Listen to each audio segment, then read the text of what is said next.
Welcome back, everyone. In the coming session, I'd like to invite President Charles G. Lief, Juris Doctor, President of the Naropa University in the States, to present on the topic Wisdom, Compassion, and Skillful Means, taking down the walls between business and mission. So please give a big hand to welcome President Lief.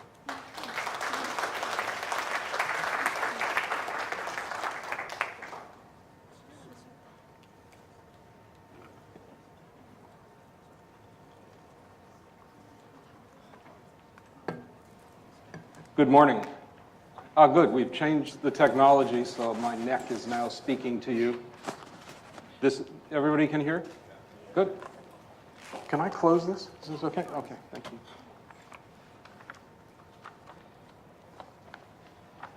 So I realize I have just a few minutes to make some remarks, but I'd like to actually donate to you 1 minute for us to just sit in silence for a moment.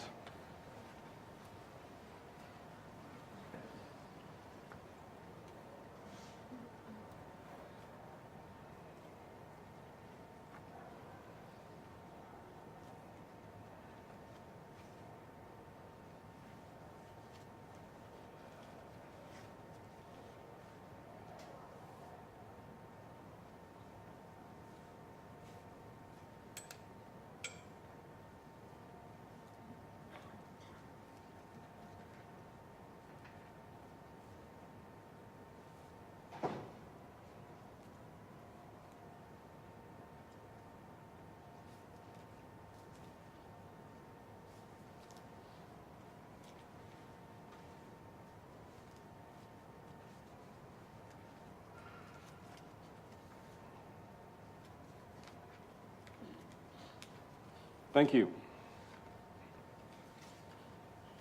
About 50 years ago, Dr. Martin Luther King, who I don't think called himself a Buddhist, gave a very famous speech. Most people know this speech because he talked about the dream that he had, but also in that speech, he made reference to something called the fierce urgency of now.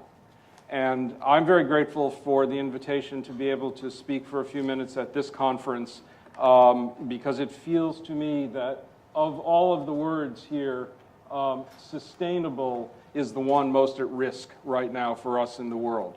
And that we have this opportunity, I think, as people interested in blending Buddhism and Dharma with economics, to consider the urgency that we have before us right now. As Buddhists, if we are Buddhists, or as practitioners of any kind. A planet in great need of healing is something which we face, and any opportunity that we have to talk about how we might work with that is something which is extremely important. Is there some means that we can move toward some liberating self-awareness that might be able to dissolve the confusion between what's harmful and what is beneficial? That could mean dissolving that confusion within production and consumption if we're looking through an economics lens, or also can hold relevance, of course, in any other set of activities in which we engage. From a traditional Buddhist perspective, if we understand the nature of desire, we understand that it cannot be satisfied. It can't be satisfied by all the riches in the world. So accumulation itself is not a means to an end. There is really no end that we will ever experience.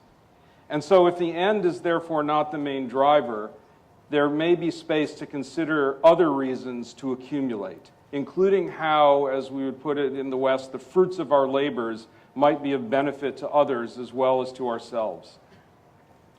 The drive toward accumulation, whether material goods or credentials or any other heaps of stuff, comes from fear in many ways. That can be a fear of poverty and the pain that comes with that, or a fear of loneliness, many other kind of qualities of fear that we as human beings feel all the time. If through contemplative practices that offer techniques to understand the nature of fear, we can evolve a self-compassion, creating a new framework of how we relate to ourselves and then to a natural compassion for all beings, that would be a pretty good thing. And that would be work that would be worth doing. So based on this very brief frame, and the possibilities, we can see that the science of economics has a relationship to mind science, if we use the current vernacular, or a grounding in contemplative practice or Buddha Dharma, if we want to tie our discussion to the 2,700-year-old Buddhist tradition. If we accept the possibility that there can be a relationship between Buddhism and economics, then Buddhism may offer value to the field by providing an antidote to the view that economics and ethics operate in two different universes. Buddhism, of course, is well known for its view of interdependence, and the foundational perspective, that foundational perspective offers economists a chance to explore their field in a much bigger playground and still find it relevant to their work. As everyone here is well aware, Buddhist contemplative practices such as mindfulness, awareness, meditation, and compassion training is now being presented around the world as a set of tools that can be of beneficial impact across the sphere of economic activity. As we have organized our society, those spheres take the form of for-profit enterprise, nonprofit service-oriented activities, or institutions of civil society such as governmental structures, which are established to create some form of social order. In a relatively few cases, these Buddhist techniques are offered overtly. But as we know, in most cases these days, the language has been secularized in response to a not unreasonable concern that something labeled Buddhist will be concerning from the start to those who don't share that faith tradition or who believe their Buddhist faith should remain at home or in the temple. I don't think the secularization is necessarily a bad thing, as long as those of us who are more comfortable integrating practices which are at their heart Buddhist find ways to link the secular expression of mindfulness to its historical roots and are willing to present study and practice inside Buddhism. I do want to note that since this is a conference about Buddhist economics, and because I'm a Buddhist, I'm not discussing the other great spiritual traditions which have their own approaches which have relevance to the overall topic of our conference. They're embedded in other traditions, of course, and working to find areas of synergy as a rewarding field of activity worth exploring at another time. I hope that we can touch on ways that Buddhist practices are today impacting all the sectors of our economic life, and to imagine how we could exponentially increase that impact for the benefit of a world which is sorely in need of some beneficial activity. Those of us of a certain age who imagined themselves Buddhists at one point, who were socially engaged, who were exhausted by the seemingly unstoppable march toward bigger, greater, richer, were all thrilled almost 50 years, or more than 50 years ago, when E.F. Schumacher's Small is Beautiful arrived in 1973. And in that small book, he put the structure of the Buddhist Eightfold Path in play in an economic treatise. And while there's a natural affinity between Buddhism and a small is beautiful world, I would argue that our job here and jobs in universities and in other areas of practice around the world is to also show the same affinity to the big is better community. Before the big and better crowd embraces a deconstruction to smallness and simplicity, meeting them where they are might make sense. For example, in the U.S., it will be a while before the health insurance giant Aetna, which impacts tens of millions of lives, will devolve into community-sized health insurers. This may never happen. But at the same time today, Aetna is corporately open to providing mindfulness training to its staff and to its customers. My friends who published a magazine called Mindful were delighted to sign a contract with Aetna to offer such training. We can argue what the motives are. Are they to achieve greater productivity from staff? Maybe, and we need to be careful about using contemplative practices as a management tool. Are they to improve the health of their members through mindful eating or lifestyle choices, the diminishment of chronic pain, lower blood pressure, and so on? And might those outcomes save Aetna a lot of money? Well, yes, all that might be true, but I have asked the question, so what? If the other outcomes are a group of human beings who feel better, are healthier, feel more grounded, feel more in touch with themselves, have generated some sense of mindful awareness and self-compassion, Perhaps the motivation that Aetna has, which at base was perhaps to save money, is not that bad, and that we can use what might be seen in some quarters as corporate greed as actually a tool for transformation of individuals. One thing that I've learned in 50 years or so of having the good fortune of encountering remarkable Buddhist teachers is that ethics are not codified as absolutes, but are subjective. They bridge our ever-changing personal reality with the equally ever-changing external reality. By no means is this easy or an anything goes mentality. In fact, it would be easier in some ways if we all just agreed to follow a codified set of ethical rules, even though the outcome might be less beneficial. It would be simpler. But the lack of rigidity is how we can apply Buddhist practice to the stickier areas, the areas of accumulation of wealth, of how to deal with relative differences in skill and ability within a common interconnected bond that we have with all beings. How to embrace and skillfully use rather than reject power, whether that is a power that comes from our role that results from a series of successes as measured by others, or personal power which comes from wealth or being favorably born into a dominant ethnicity, a dominant gender, or other such circumstances. From that perspective, we can present Buddhist practice and thought in many different ways. It can be offered to people or organizations which may be most open to such interaction. For example, service-based nonprofits. Consider, for example, an intensively mission-driven organization with a staff that brings earthquake relief to the poorest among us, or serves overwhelmed refugee camps around the world. Offering people in those organizations a way to alleviate burnout through contemplative practice, including mindfulness, or to work with empathy exhaustion through compassion practice, is a relatively easy thing to present. On the other end of the spectrum, bringing this same work to the military or to a company that makes tanker ships which transport fossil fuels is another matter altogether. One reason for this disparity isn't that the staff and leaders of our tanker company is somehow made up of different kind of humans than our earthquake relief agency. In part, there is a less obvious return, however, for the tanker company. The staff may be more expendable, and more importantly, the shareholders of the company don't ask management to consider the spiritual well-being or the social emotional health of their employees. Of course, even moderately ethical companies would support good safety practices, a humane workplace, and so on. But beyond that, a deeper level of well-being isn't much discussed, and moreover isn't really measured as part of the overall view of success. The relevance to the for-profit world is emerging, however. Later in our conference, we'll have an opportunity to hear from my good friend Jed Emerson, whose work called Blended Value posed a means by which we all can look at economic activity by measuring the financial, social, and environmental value, regardless of whether we're measuring it in a for-profit or a nonprofit business. Jed's work evolved into the wonderful book, The Purpose of Capital, which I understand you can all get on Amazon. He didn't bring any, but you can get it free online, which I highly recommend. Jed is the son of a Christian minister, and I confess that for the first 10 years or so of our friendship, I always thought that my Buddhism was looked at by him as somewhat of an eccentric artifact.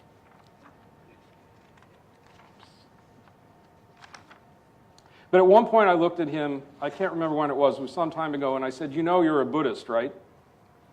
I wasn't thinking about what monastery he was connected to, but rather what deeply spiritual world he inhabits. He never directly answered my question. I might get an answer at this conference, but I'm certain that I'm right. At its heart, the blended value is a statement of interconnectedness.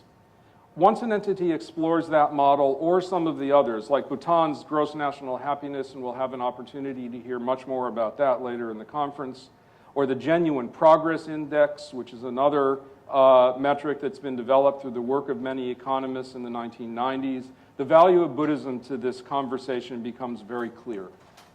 We're at a point where economists, both academic and applied, are seriously considering the benefit of the bigger look at economic activity.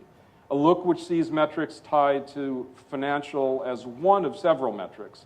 The other include the impact to the planet, to the people offering their labor, impact to the customer being encouraged to use a service or product, and even questioning that service or product itself. Beyond measurement tools, we are now seeing an evolution in business structure, as was mentioned briefly earlier. For example, in many countries, we have what is in the US called a B Corp or a benefit corp corporation. At its heart, the B Corp legislation offers corporate executives and their boards basically a safe harbor, a means to consider the impact on climate and on the well-being of employees as co-equal to financial outcomes.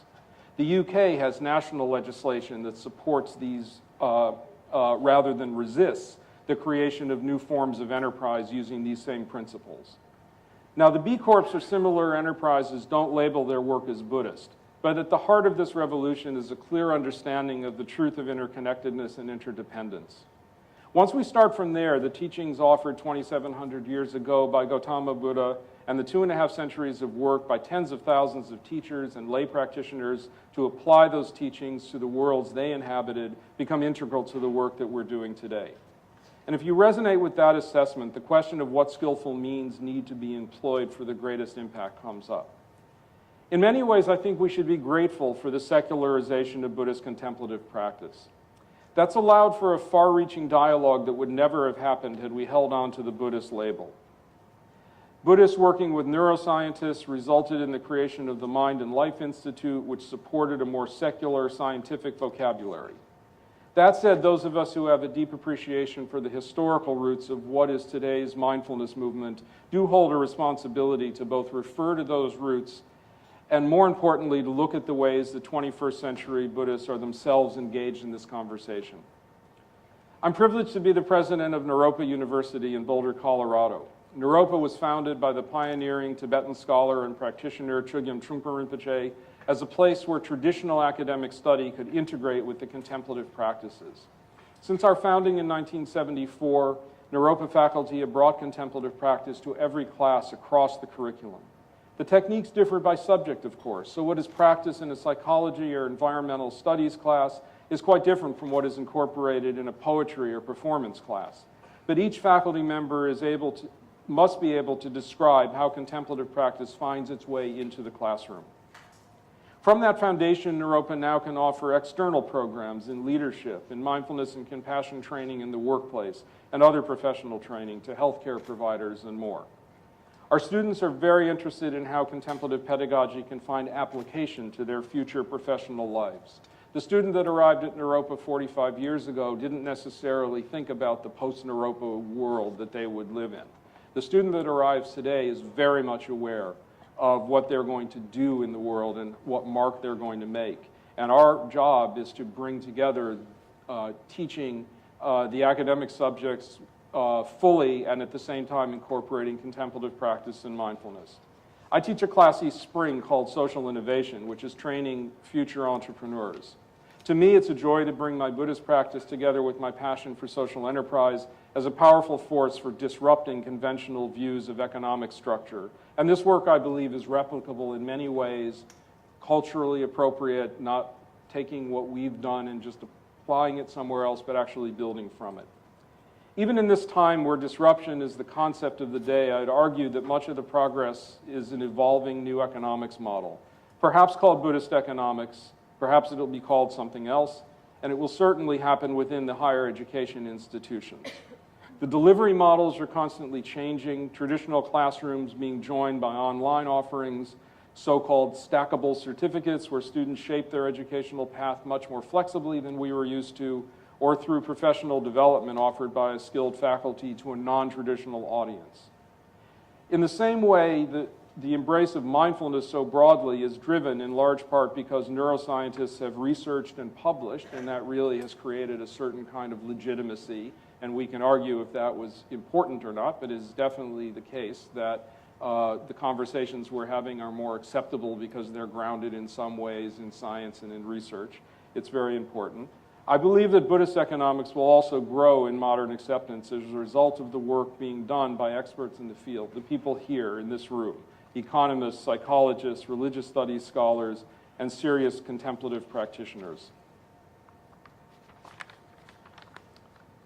A conference such as this one feels foundational to me, to our work, and it's an honor to have been invited to participate. I appreciate your attention. I'm looking forward. I'm really glad that I had the opportunity to speak this morning because now I can focus on the next 2 days in a different way, and I appreciate very much the invitation to join you. Thank you.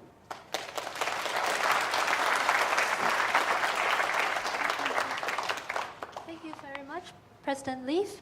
So now the session is open to the floor. If you have questions, please raise your hand.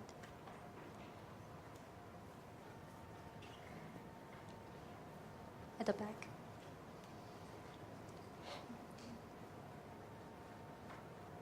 Hi. Thank you. That was a really great speech. I really appreciated it. This is something that I personally am struggling with, and I haven't really figured it out yet. But how you mentioned Aetna, and you talked about providing like mindfulness training for the military, maybe, or for industries that are fundamentally unethical. Like the fact that the industry exists is unethical.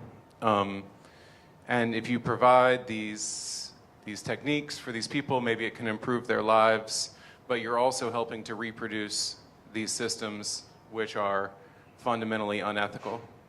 How do you square the circle in those kinds of situations? That's my question. I have no idea. In that, I think that the question is actually how do we kind of bridge or blend the notion of urgency? And the notion of urgency would say disruption needs to take a much more revolutionary, has a much more revolutionary face, with the fact that we have to bring to the solution a certain amount of patience that I think we're not comfortable with. And so I don't have any idea. I mean, I know that when I began practicing meditation, I came out of a very intense anti-Vietnam War, civil rights kind of background. That was my world. And what I knew as an individual that I was holding two realities. I was holding very much the reality that what I was resisting was what you described, I think, in terms of these institutions. I also knew that in terms of my potential impact, and I was young, I was 19, but my potential impact for the next, if I would live that long, 50 years, was going to be based on finding a way of becoming much more grounded and much more aware of who I was as a human being and much more aware of what my skillful means might look like. And so somehow holding those two things together, I think, was important. We're doing a project right now, for example, with the United States Air Force Academy. So the Air Force Academy is training pilots for jets, and pilots for jets in times of war are dropping bombs on people, and it's very much how you described it. I have no idea what the work we're doing by having Air Force Academy cadets coming to Naropa University, spending 8 hours in a meditation workshop, learning techniques of self-compassion and on compassion for others. I don't know what impact that's going to have on them as they evolve their own careers. I really don't. But I know that by making the opportunity available to them in the way it was made available to me, it's not a bad thing. The question is, do we actually whitewash what we're doing, and do we engage or not engage with the fact that we believe that they're moving into a career that in itself may be very questionable in terms of the violence that it perpetrates and so on. They're open to that honest conversation. It's very uncomfortable, but it's one that we have to have. I don't know what the results are going to be, and I probably won't be alive to know it, but I think in the next 50 years we'll look back and see. Sorry, I mean, I can't square the circle because I don't think there's a way to do it. Thank you. More questions?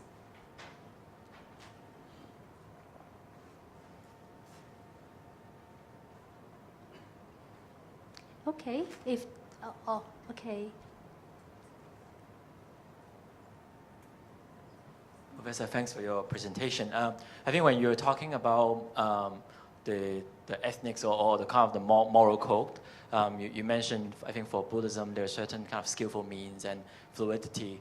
But I think at the same time, when sometimes you try to talk about moral standard in the West or the East, there seems to be certain kind of obligation or discipline involved. How do you think about the kind of the dilemma? Because every time when we try to teach or try to talk about morality, then people may start to feel a little bit distance or try to stop talking about morality. And at the same time, you mentioned there's some flexibility or skillful means in it.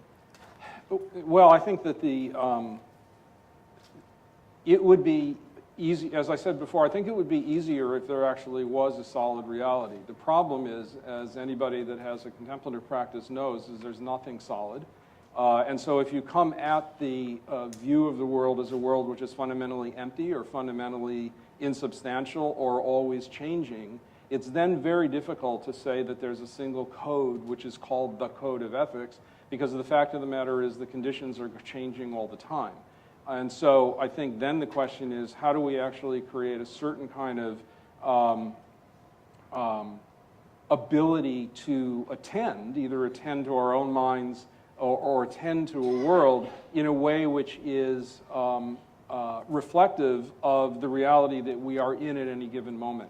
And the fact of the matter is the reality we're in right now will be very different from the one that we're in 5 minutes from now. And so without that ability to be, and maybe flexible is not quite the right word, I don't know, we can talk about that. I think without the ability to actually recognize that there's an ever-changing set of realities, I think then we get into this kind of very paralyzed, people long for it without question, but I think it becomes very paralyzing in a way because it turns out not to be very real. Thank you. And Thank you very much for this inspiring talk. I just have a question. How would you respond to those who would criticize taking mindfulness practice or taking certain Buddhist techniques out of context, out of the larger Buddhist context, and commodifying it in some sense and using it, well, in some ways there is some benefit, side benefit, but certainly it doesn't seem to have any soteriological benefit, that's for sure, the way it is used. And a lot of people have criticized that. So there seem to be two sides, those who really advocate it and say this is a wonderful thing to secularize those practices that will benefit people. And there's others who say, well, you know, taking them out of context are actually diluting Buddhism. And this is not really Buddhist anymore. It's a bit like what happened to yoga. You know, it becomes like an exercise. And I wonder if you could offer some insights on this. Yeah, I think that it's, I think many of us in this room and many, many, many thousands of us not here have a responsibility to regulate this fast emerging field. I think we have to be willing to speak up. I think we have to look at mindfulness being commodified and be able to call that out in strong language. And at the same time, I think we have to not be overly, might be a little dangerous, but I don't think we should be overly tied to what our view of Buddhism is. Because the reality is there are many people that are out there teaching mindfulness right now who are as Buddhist, don't call themselves Buddhist, but they're as Buddhist as I am or you, I don't know what you are, but in any case, make no assumptions. But I do believe that the moment is here for something that's quite revolutionary. The challenge is going to be is how do we actually ensure that it's working within an ethical framework. And I think that's a responsibility that any of us that talk beyond Buddhism have to make sure that we're in some way keeping it protected. And you know, I don't know what the answer is. I don't think it's overly regulating. There's a group of people right now that are trying to certify mindfulness instructors, and their certification tools, frankly, are so narrow that I think that it's going to basically undermine the power of the field. And at the same time, I don't think it can be completely open without any criticism when it's not legitimate or when it's not grounded in some true practice. And I think that's just a responsibility that those of us in this space have to meet. okay, I think that would be the last question.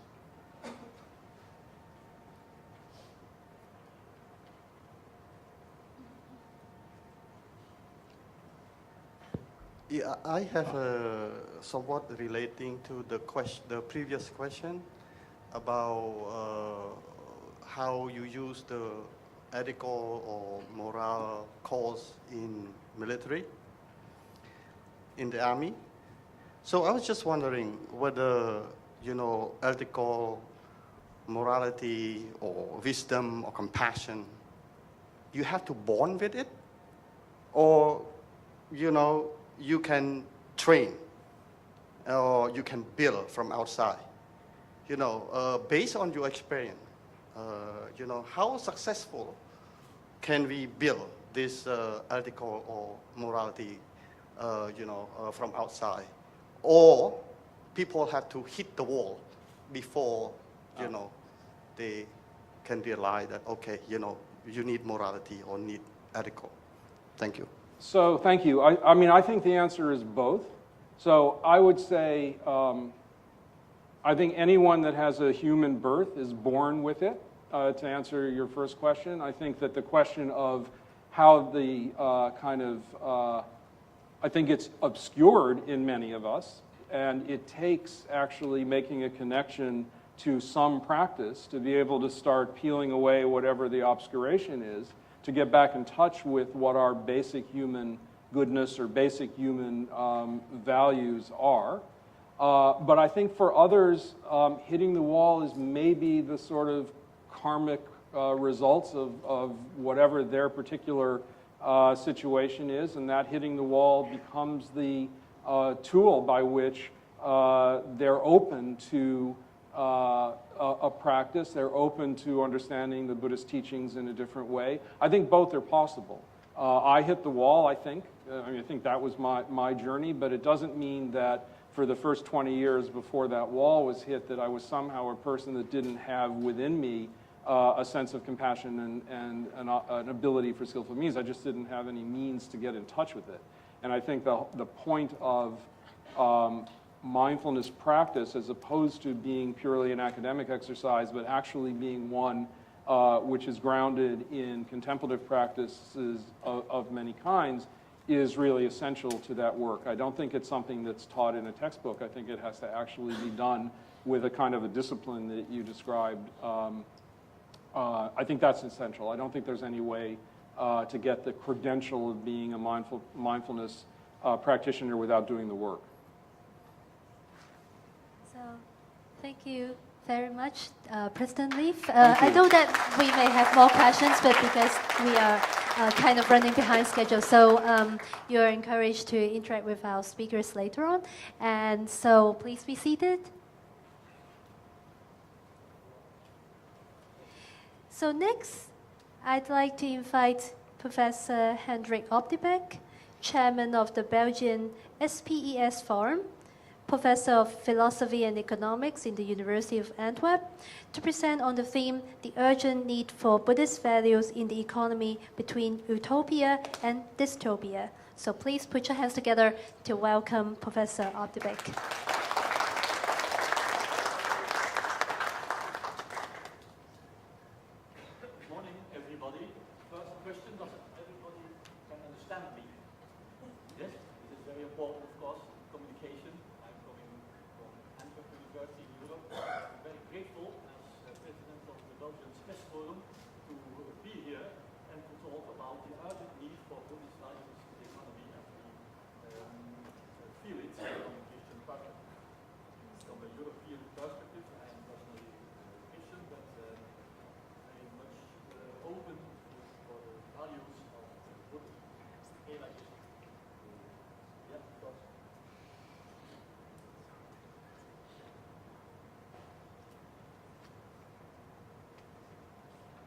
Okay, like this. Otherwise, you and I know leave. Okay.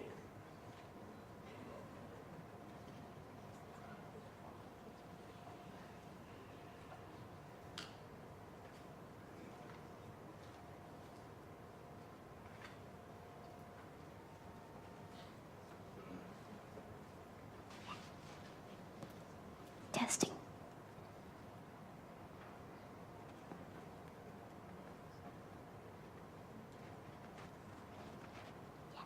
Thank you very much. Thank you. The economy is sinking, long live the economy. This statement is a succinct summary of the way today's economy is perceived. Long live the economy means that the economy would lead us into utopia. When we say the economy is sinking, we consider the current economy rather as what we call dystopian. You might then think first of ecological problems, but the saying could just as well refer to the dissatisfaction of people on shop floors, or to the increasing socio-economic inequality between rich and poor. Money does not make people happy, end of quotation, of the renowned economist Richard Layard. Layard and others, in exploring the concept of happiness economics, often refer to the concept of gross national happiness. Often refer to that concept that also is invented, in fact, in the Buddhist country Bhutan, and there developed. It is remarkable how the word utopia is all too quickly dismissed as the naively impossible. This connects us to the Greek stem of ou, a negation. This a utopia becomes indeed an impossibility, through being a non-existing topos or site. However, there is also the Greek stem of good, happy. 500 years ago, Thomas More wrote his Utopia on the occasion of his visit to Antwerp in Belgium. Utopia is a story in which an imaginary good and happy society is described. Here, he is questioning the dystopia of an unacceptably high inequality, an unilateral private property, and a war economy. In the concept of dystopia, we encounter the Greek stem dus, bad. Rather than entering a happy society, we end up in a dystopia, a place with deeply negative traits. Imagine the negative effects of the economy, we mentioned it, such as a polluted environment and inequality. The most frequently cited example of dystopia is George Orwell's novel 1984. It's important to point out at the beginning of this presentation that when I talk about utopia or dystopia, I'm not thinking of imaginary, but actually realized positive and negative situations. As early as 1759, in his theory of moral sentiments, the economist and philosopher Adam Smith argued that moral behavior stems from a feeling of empathy, the ability to place oneself in someone else's feelings or thoughts. Empathy can lead to compassion. In English, one speaks of compassion or mercy. They are often synonyms, except in the distinction between compassion as sympathy and mercy as grace. By mercy, we understand something greater than sympathy. Sympathy is a feeling of sorrow for someone else that can happen to you outside of your control. Compassion interpreted as mercy involves a concrete attitude towards the other, a feeling that can be stimulated by sympathy, among other things, but one that we also can choose knowingly. The amazing thing is that between 800 and 200 before Christ in the West with Socrates, as well as in the East with, for instance, Confucius in China and the Buddha in India, but also in the Middle East with the prophet Jeremiah, compassion, interpreted as mercy, takes a front row seat. According to the 20th century philosopher Karl Jaspers, that period of history is crucial, for it was a period in which those societies were confronted with many dystopian elements, just like today. These challenges gave rise to new attitudes, such as compassion. The emphasis on compassion since this axial age was furthermore accomplished and accompanied by the insight that every human being in society is as valuable as any other. With that, the great inequality in society appeared in the crosshairs. In the 18th century, the French philosopher Jean-Jacques Rousseau depicts man in his natural state as someone we would call today a kind of a Buddha nature man, for he is not afraid of death. Certainly, suffering and our internal relationship to suffering take central stage, given our natural tendency to survive. According to Rousseau, the fact that he wants to survive does not prevent natural man from also showing compassion at the same time. Rousseau further observes a balance in natural man between his needs and the way he is able to actually fulfill these needs. Once more, Rousseau, as if he were familiar with Buddhism, literally claims that, I quote, someone whose capacities are perfectly proportional to his desires would be perfectly happy, end of quotation. It's not just the striking parallel with Buddhism that is remarkable here. You could also compare this to the ideas of the Greek Socrates. For Rousseau, therefore, the distinction between amour de soi and amour propre is fundamental. Amour de soi, the French for your liberty to survive, is part of the natural order, as is the case with every living being in nature. On the other hand, amour propre, or love of the self, deals with the tendency to compare oneself with other people, driven by one's emotions, and to come to the fore as a result of this. Another French philosopher that only died a few years ago, René Girard, speaks about the mimetic desire of what the other wants, so that you yourself also want it. Compare this with what is the purpose of commercial advertising. Once again, when dealing with this self-love, we are prompted to compare this with Buddhism. We are dealing with an expression of the ego, as a result of which people are stuck in their suffering and see their happiness slipping away. If you wish to combat mimetic desire between people, in terms of Rousseau, you have to focus on your liberty to survive instead of focusing too much on and comparing with other people. The question will be how, starting from our emotional desire for freedom, we can find further stepping stones that will lead us to a happy society and economy instead of a dystopia based on fear. According to Rousseau, if you want to avoid mimetic desire, which is the result of the above-mentioned self-love, there are initially two ways you can go. However, Rousseau argues that we will need a third way to prevent dystopia in a realistic way. Let's discover these three ways. The first way consists of standing as independently in life as possible. In this case, you will try as an individual to give shape to your happiness independently of society. For example, by choosing ascetic existence. Rousseau insists, however, that we eventually achieve nothing by severing ourselves from our human desires through asceticism.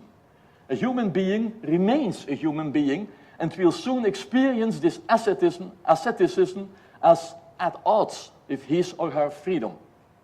Buddha also reached this insight early on his way to enlightenment. Therefore, the second way Rousseau offers is that of surrendering to society, especially collectivity. Think of nationalism, communism. Both the first and the second way Rousseau identified contain the risk of losing the freedom you so ardently desire. For you risk crashing into a wall, either of yourself, asceticism, as a purely personal performance, or of the authorities, despotism, totalitarianism, and the like. The core of Rousseau's third way consists of no longer convulsively avoiding the logic of mimetic desire, as was the case with the former two ways, isolating oneself from others or blindly obeying the authority that dominates all possible others. Therefore, I quote Rousseau again, choose to imitate external examples that we cannot compete with and that cannot form an obstacle to desire. End of quotation of Rousseau. It's remarkable that the great world philosophies of life always gave substance to this third way. For this third way, we might therefore refer to the Buddhist Mahayana tradition, the great vehicle, in which, in the imitation of the compassion of the Buddha, one does not assert one's happiness individually, as in the Hinayana tradition, the small vehicle, but explicitly creates an opening towards social happiness based on, and here we come to the important term, responsibility. Let us now consider how responsibility looks further from a Buddhist perspective. Just as has gradually happened in the West since modernity, in Buddhism, man, instead of a god, was made responsible for avoiding the various dystopian effects that we suffer from.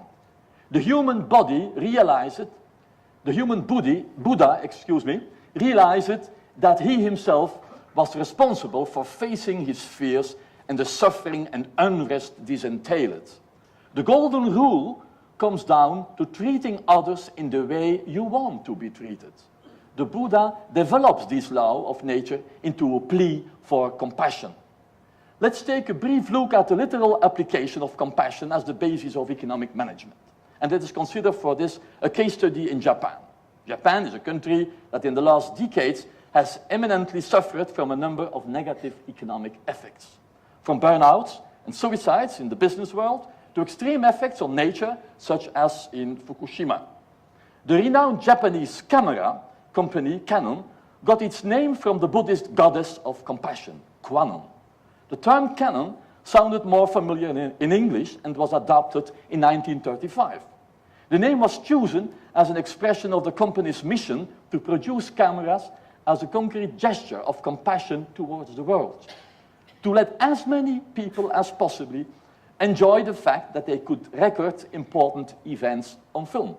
The original Canon logo even contained a picture of the goddess of compassion. You see her with countless arms and hands as a metaphor of an extreme compassion for people. The compassion that the Japanese company aspired to from its mission towards society is a concrete example of the great vehicle, the Mahayana in Buddhism. In fact, the Mahayana does not focus on personal enlightenment as a goal in itself, as in the Hinayana. In the Mahayana tradition, it is essential that every living being can eventually attain enlightenment. It is interesting to note that the Buddhist notion of responsibility as compassion goes beyond the concept of sustainability that has become mainstream in our society. When you extend sustainability to include compassion, you transcend the view of sustainability that dictates that as an entrepreneur, you only take employees, the developing world, or the environment into account to the degree that your personal advantage, such as company profits, is not fundamentally endangered. Which points of departure do we now need to develop if we want to prevent our economy from establishing further dystopia? But also, which basic principles are necessary to avoid ending up in a naive utopia? First of all, we can no longer consider data such as nature, labor, technology, and last but not least, our so-called infinite needs as neutral data we can just use in our economic models, as we also heard in the first keynote. We discover that this cluster of data happens to contain the most important factors that cause the economy to degenerate into dystopia. Starting from compassion, we can transform this cluster of data into a cluster of responsibility. Thus, it concerns a series of data which you can no longer simply view as exogenous, but for which you assume responsibility. There is thus more and more talk of what one calls responsible economics or a responsible economy. CSR is a good example of this. A result of this cluster of responsibility, which is getting attention all over the world now, is that there is a greater emphasis on the interpersonal, the interhuman, than on individualism. Only by way of qualitatively rich personal relationship with the other do you encounter human needs at a deeper level. Whereas in the present economy, competition is steadily increased, the satisfaction of essential human needs demands cooperation and solidarity with the other. The social economy attempts to convert this into practice. Subsequently, the choice for a responsible attitude in economics puts the infinitude of human needs and desire in question.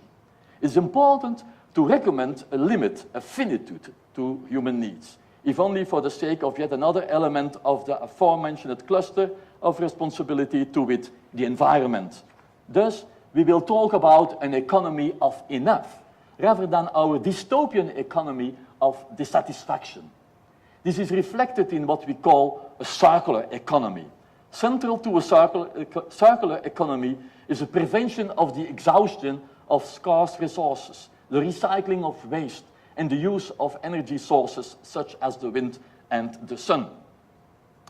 Further, the distinction in the economy between the means, such as labor or technology, and the ends that must be achieved, profit, for example, has to be criticized, because this distinction detracts from our respect for the other. To receive the other as he is cannot be reconciled with using him or her as a means towards an end. On the contrary, in a sensible way, means and ends have to be balanced relative to each other, in view of man's happiness. In the happiness economy, we see that certain aspects of this view have been developed with gross national happiness as an application. Money is then a means and not an end. Through adapted forms of technology that do not undermine human happiness, you are given the chance not to regard machines as merely a means with a view to achieving maximum efficiency. When labor as a means is too drastically reduced in favor of capital, you will feel the need to re-emphasize the neglected value of qualitatively rich, rewarding labor as its own end. A fifth offshoot of the transition in the economy is the fact that the principle of rationality, we heard it already also in the keynote, according to which the economic subject takes those decisions that maximize utility, is put in perspective. In light of the cluster of responsibility, and among others Maslow's hierarchy of needs, the emphasis has shifted towards the more authentic needs of man. Think of the need for respect and self-development that we already mentioned. In this emphasis on authenticity, that is also central to the purpose economy in which one embarks upon the search for meaningfulness. Not just through personal achievements, but at least as much through meaningful contacts with others and contributions to the bonum commune, the common good. Finally, from the perspective of responsibility, an ethically expanded economy will adopt a different attitude towards the price presupposition of the prevailing capitalistic economy. This assumption makes it all too easy for individual utility seekers to coordinate their respective preferences. However, it is not because something or someone doesn't yield an immediate utility that it is therefore without value or needs to be priced through some method of assessment. By proposing that things can only be partially expressed in money, we can avoid reducing values that cannot be expressed in money to a common denominator of price. We don't just reduce elderly people to a cost. The same goes for the daily labor of a spouse at home, for nature, and for human life in general. In all of this, you stop reasoning in terms of pure prices in the service of your own self-interest. On the contrary, as in the worldwide economy of communion, the focus is on sharing.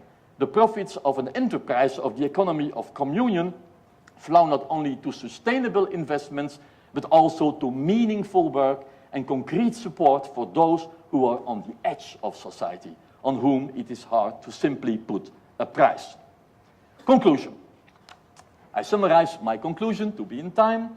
From what we developed in this paper, it's not a matter of reversing all economic activity in our globalized society in the direction of a Buddhist economy.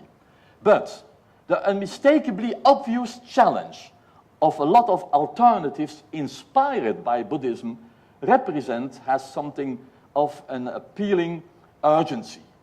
We are no longer obliged to organize our economy around deadly fear or naive hope. A look at the face of past, present, and future generations is enough to make resolute work of giving meaningfulness to the economy through responsibility. Thank you for your attention. Thank you very much, Professor Opdebeeck. Now the session is open to the floor. Please raise your hands if you have questions.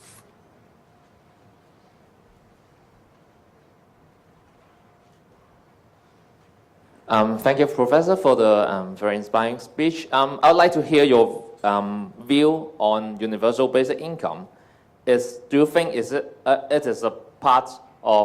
can form parts of the compassionate economy you're talking about? Can you just summarize your view on universal basic income? On universal income, you mean? Universal basic income. Basic income, okay, okay. I think as we perceive it in Europe, the problem of basic income is very attractive when you have this presentation in your head. But the risk of the basic income is that you are perhaps not aware of the limits to put it in practice. So if you don't have a good preparation on several levels, and I think this begins from the education at primary school, that we don't need everything we want, that a basic is enough to be happy. If you don't have taken account of all those levels of education, but also the political system, the cultural system, then it risks to come to limits. Like if I understand, in Sweden they have got the experience now, and they come to that result that there are limits to find applications in a sustainable way. I think it has a future, but I think we need more preparation, more basic work, that people realize that this is a very good instrument to come to a happy economy. Is that enough as a result? I don't know if I understood enough your question, otherwise you insist. Okay. So in fact, you risk to summarize that concept as just a utopian concept. And it is very important that we don't have that risk that it is put away because it is too utopian. It is a very good concept, but it has to be prepared more carefully, I think. Okay? Thank you. And more questions?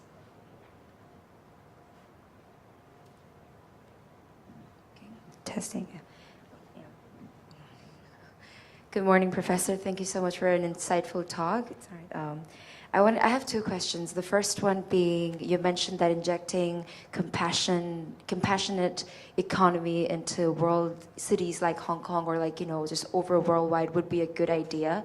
And you gave an example of CSR. But I think practically speaking, CSR has that misunderstood perspective that they are just doing what they do for tax reductions and whatnot. So I think, what are the other examples where, like cities like Hong Kong, where it's so globalized, everything is in access with information, services, facilities, how can it really inject, or how can it really incorporate compassionate economy into its, politics, or just the way that it runs?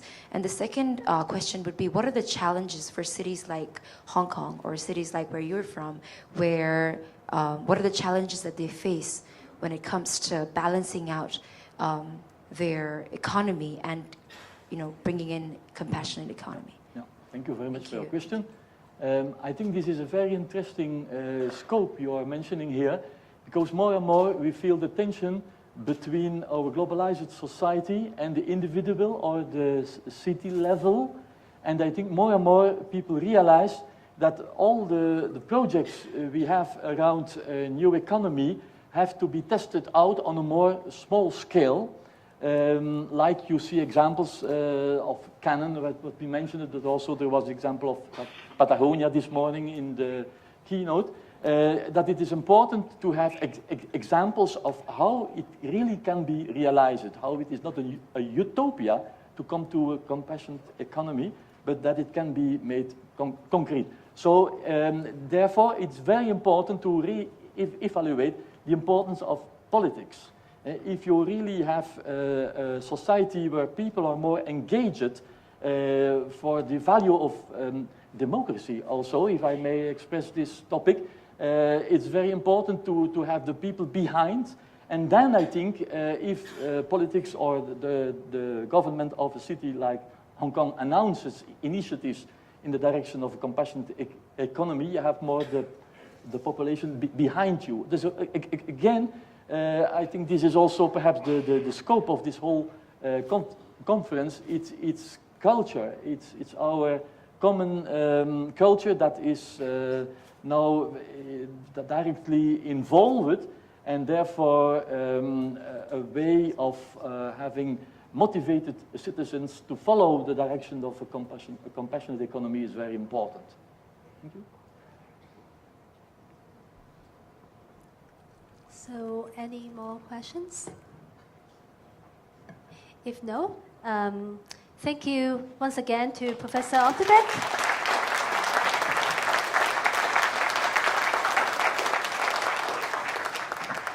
So next, I'd like to invite Professor Knut J. Professor in Business Ethics at the Department of Strategy and Management in the Norwegian School of Economics in Bergen, Norway, to present on the topic, Why Less is More? The Need for Reflection on Prosperity and Flourishing. So please join me to give a big hand again to Professor Ims. To welcome him on stage. Yeah? Do you hear me? Yeah? Good.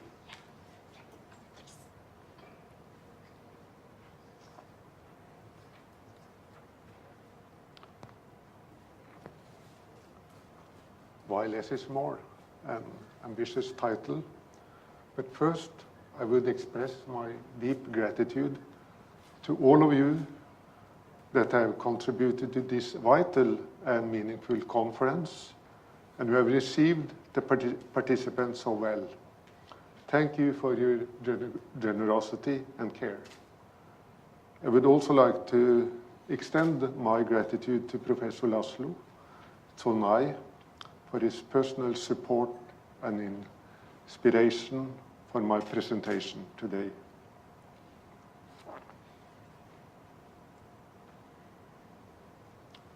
There are many reasons why the rich and emerging middle class in the world have to change lifestyle. Population of different species of animals have declined with 60% the last 40 years, according to the WWF Living Planet report. A main driver is the increasing human consumption. And there is a risk that self-reinforcing feedbacks could push the Earth system toward a planetary threshold that could prevent stabilization of the climate and cause a hothouse Earth pathway. My presentation will focus on the need to transform our mindset and lifestyle and explore the difference between more is better paradigm and less is more lifestyle. Less material consumption does not mean lower prosperity and quality of life. Individuals might even flourish, improve their health and create better communities by reducing their consumption of material goods. Drawing on virtue theory, deep ecology, happiness research, and not the least Buddhist economics, I will explore how to increase well-being based upon frugality and inner development, rather than buying positional goods. I suggest that we should redefine the notion of prosperity from financial wealth to real well-being. The myth of the positive connection between financial wealth and happiness have destructive side effects and leads to damaging ecological footprints.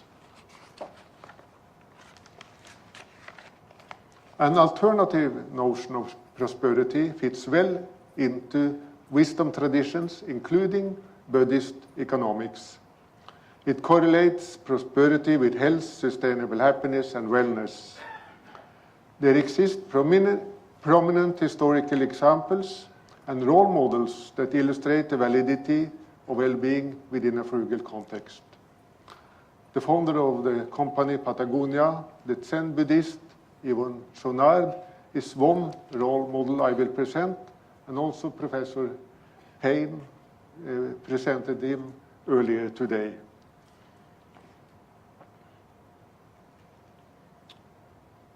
This slide symbolizes that many species now are extinct from our planet, largely due to the enormous economic growth in the Western world. Once upon a time, it was a gigantic deer in Ireland that now is extinct, probably because of one-sided growth of the antlers. What had been a major strength in the survival of the deer was transformed into a serious weakness.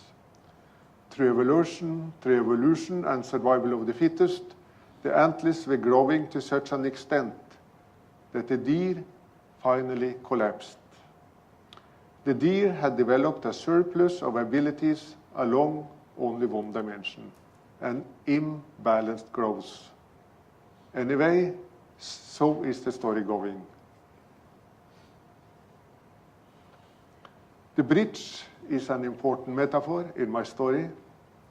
We may imagine a person who is on his life's journey to find happiness, to realize her deepest hopes and dreams. McCracken suggests that consumer goods provide us with a tangible bridge to our highest ideals. For sure, consumer goods fail, and in failing, they leave open the need for building new bridges and ultimately an infinite number of new bridges. For modern marketing cultivates desire, and commodities became overextended selves. The psychological process involved, catexis, lead to an attachment to material things. We speak about our favorite clothes, our books, our cars. Our attachment can become so strong that we feel a sense of deep loss when commodities are taken from us. How to deal with it? A major challenge is that stuff is not just stuff. Material artifacts carry symbolic meaning and may establish my social position. I may buy a new electric car to impress my colleagues. The new car may express my identities, and it might even allow me to explore my dreams and hopes. For novel things may offer variety and excitement, and sometimes help me to escape a harsh reality and a restless desire driven by anxiety. My main argument is that we need a new metaphysics. We should depart from the existing know-how to a new know-why. According to Fritz Schumacher, that is mentioned several times here, metaphysics is not a luxury, but a question about life and death. The dominant metaphysics behind our Western scientific technological paradigm is disguised. The hidden worldview is mechanistic, and the main ideas are the survival of the fittest, natural selection, and competition. The man's strongest motivation is economic greed, which is used to increase material wealth. Modern economics teaches that greed is good. The mythical story is that there are an invisible hand which transforms private vices into collective benefits, virtues. And the existential spiritual dimension is ignored. Why do you not ask questions like, who am I, from where do I come, and where am I going? The social and the systemic dimension are also ignored. In a know-how world, there are no higher or lower order. A man and a stone are but an accidental collocation of atoms. The challenge in our time is how to discipline the powerful means of modern science and technology, which leads to an enormous material progress, but ignores ethics, ecology, and the deep questions of life. There is need for a metaphysical awakening in the direction of wisdom.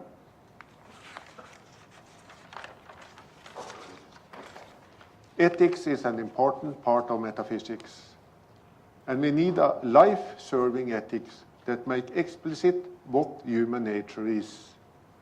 Such a fundamental idea of man and on the world transcends the world of facts and positive science. The problem is that European humanity is infused by a will to progress, which is superficial and on the wrong track. We overvalue the material gains, but forgets the spiritual element in life. And the efficiency of our culture hinders serious reflection. And in accordance with Albert Schweitzer, I suggest the ethical norm, reverence for life.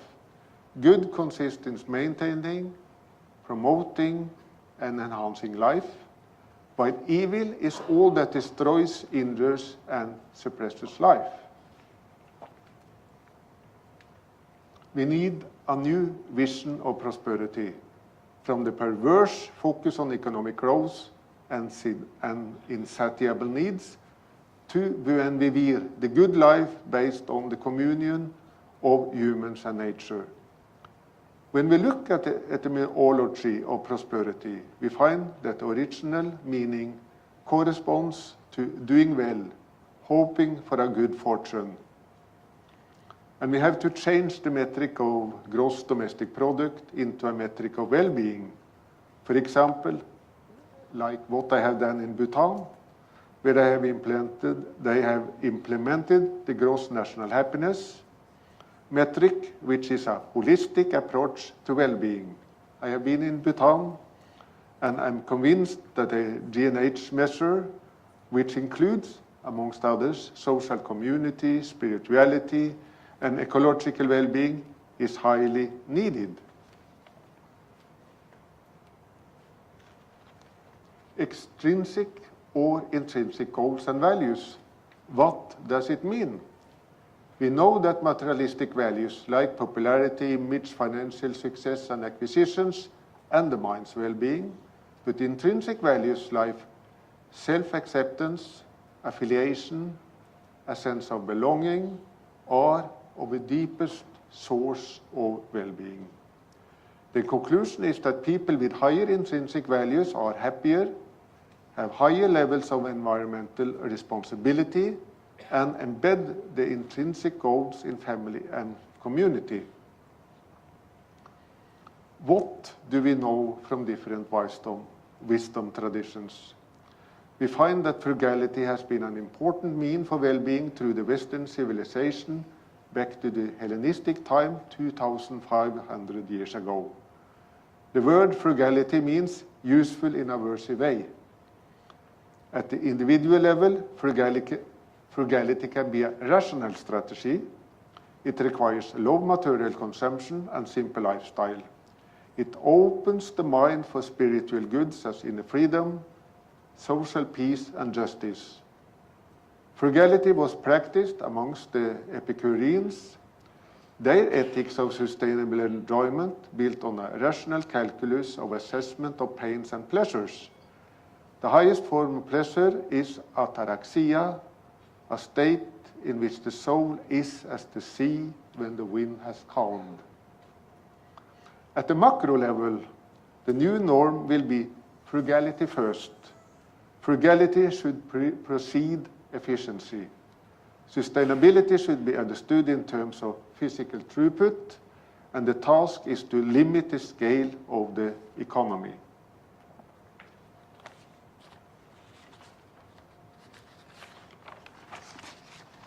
But frugality can also be a spiritual approach. Then the quest for God or ultimate reality will be a release from egocentrism. Spiritual frugality involves to attain a joyful self-detachment and other-centeredness.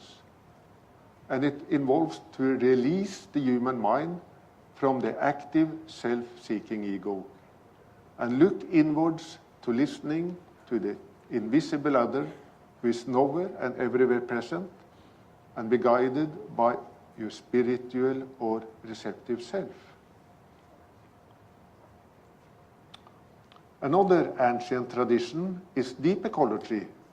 and it is formalized and structured by the Norwegian philosopher Arne Næss, but the thought is 2,500 years old. It is from the Eastern and the Western perspective. But he framed his own personal philosophical view, ecosophy, with the top norm, self-realization for all beings. And this was his cabin while he was a professor in the University of Oslo. He was at least 10 years living in his cabin high up in the Norwegian mountain. Arne Næss' motto was, live a rich life with simple means. Simplicity of means and richness of ends. And in modern research on happiness, there are a number of studies that can be summed up as simplifiers appear to be happier, more fun with less stuff, consuming less voluntarily can improve subjective well-being. The paradox of choice and overabundance of choice do not increase the freedom as a positive value, but destroy well-being. We do not need all these choices. We need to simplify. And human beings is also suffering from miswanting, that is wanting what we should not want. Typically, we underestimate social and relational goods and overestimate the value of money. I will not use time to deal with those studies. Rather, I would like to point to Buddhist economics as a very inspiring approach. Venerable Payutto, born in Thailand, emphasizes that emotional factors, fear and desire, are more powerful than reason and drive us to our worst economic excesses, greed, overconsumption, and materialism, which results in damaging our societies and destroying our environment. The Western science of economics adopts a rational strategy, but the basic question of fear and the emotional needs for security are basic. The Western theoretical mold remain rational solutions to irrational problems.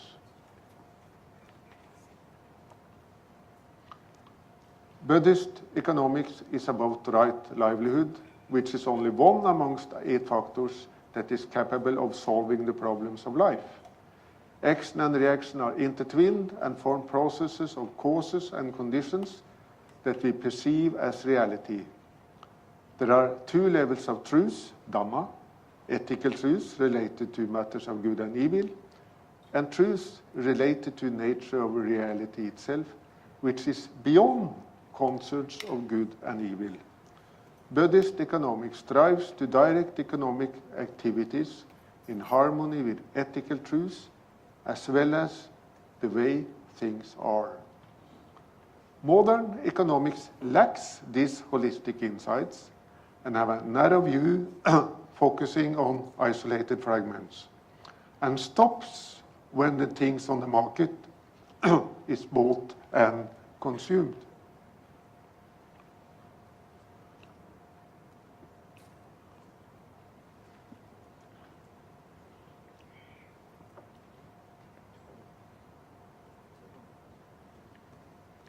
In Buddhist economics, excuse me, we find a holistic view.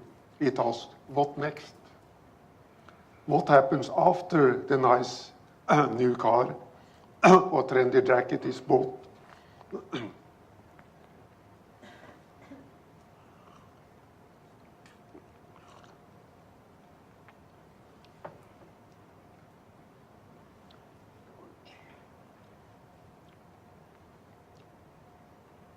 Will the new material goods satisfy the buyer's real needs? That's the question. And it analyzes how the economic activities affect the 3 interconnected spheres of human existence: the individual, the society, and nature. and it holds that ethics form the bridge between internal and external reality. This view is radically different from a view of a consumer that walks the bridge, where the bridge itself is made by a pile of material goods.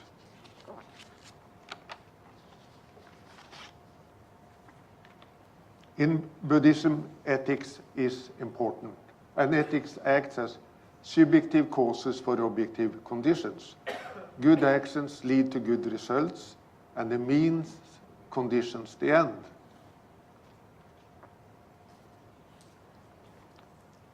Buddhist economics has an interesting vocabulary and a fruitful theory of human beings. Let me point on 3 different concepts. I am only from Western. I interpret these concepts. I know that here there are much wiser persons than me. But I think they, from my perspective, they're very fruitful. First, the wants of humanity are endless. And secondly, human beings are born in a state of ignorance, which is a limitation in life, and it's a burden called dukkha or suffering. The blind craving or sense objects, for sense objects, is called tanha. It provides pleasant feelings and wanting to obtain.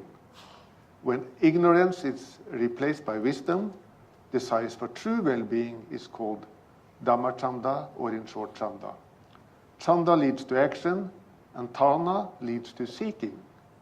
Tanha is directed toward feeling and leads to seeking objects of self-interest and is supported by ignorance. Chanda is directed towards benefits, leads to action, and is based on intelligent reflection. The beneficial life is realized when the individual, society, and nature serve each other in a balanced harmony. But what about business? Business can be part of the solution to the problems we are facing today. I will share a story about an inspired Zen Buddhist.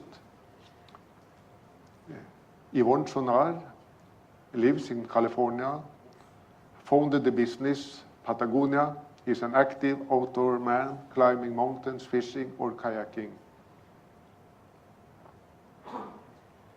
What is the philosophy of Chonar's business? Yes, when we do the right thing, profit follows.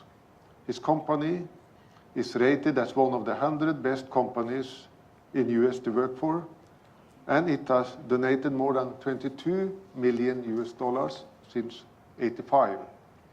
One of its initiatives was to support the health of the oceans. He was interviewed by the spiritual leader Thich Nhat Hanh and tells how Buddhism and mindfulness enhances his business. And he says, business world is the perfect place I found to apply Zen philosophy. Compassion and mindfulness can make our business a pleasure for ourselves and a gift for our employees and for the world. One time his business was in a crisis, and he found it necessary to ask the existential question, why are we in business and what are our values? The answers were quality. To make really functional, hard-wearing, yet good-looking clothing, it meant to simplify and make durable and functional goods, which might be multifunctional, and also ask, does the product fit? Is it innovative? Is it easy to care for and clean? Is it authentic? Is it art, timely? And not the least, does the product cause any unnecessary harm? Flex time is a value, and the company policy states, you go surfing when the surf comes. And the company also blurred the distinction between work, play, and family. They started a child care center on site, and 80% of the employees were women. The company hired friends. We prefer to hire passionate people who would like to dine with and who do the sports that we are making stuff for. We sell our products only to those that need them.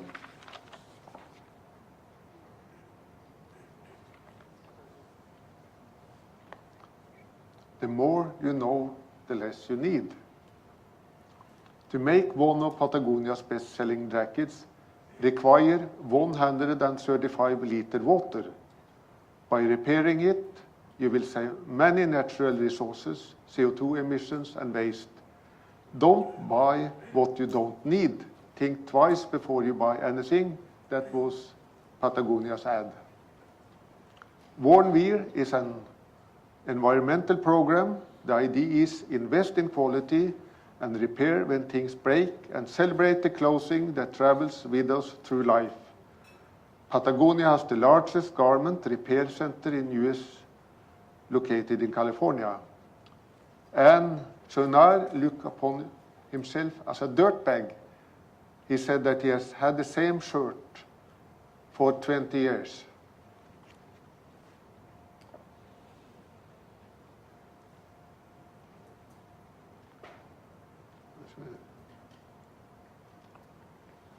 What have I learned from my journey to find my path to true well-being? I found that we should redefine the notion of prosperity and the spiritual-based Western philosophy and spiritual Buddhist economics have important common threads. One thread is about wise consumption. The realization of true well-being is based upon the middle way, the right amount and moderation, and the idea of balance. Knowing moderation is knowing how much is just right. It is not about satisfaction of desires, but an amount appropriate to the attainment of well-being.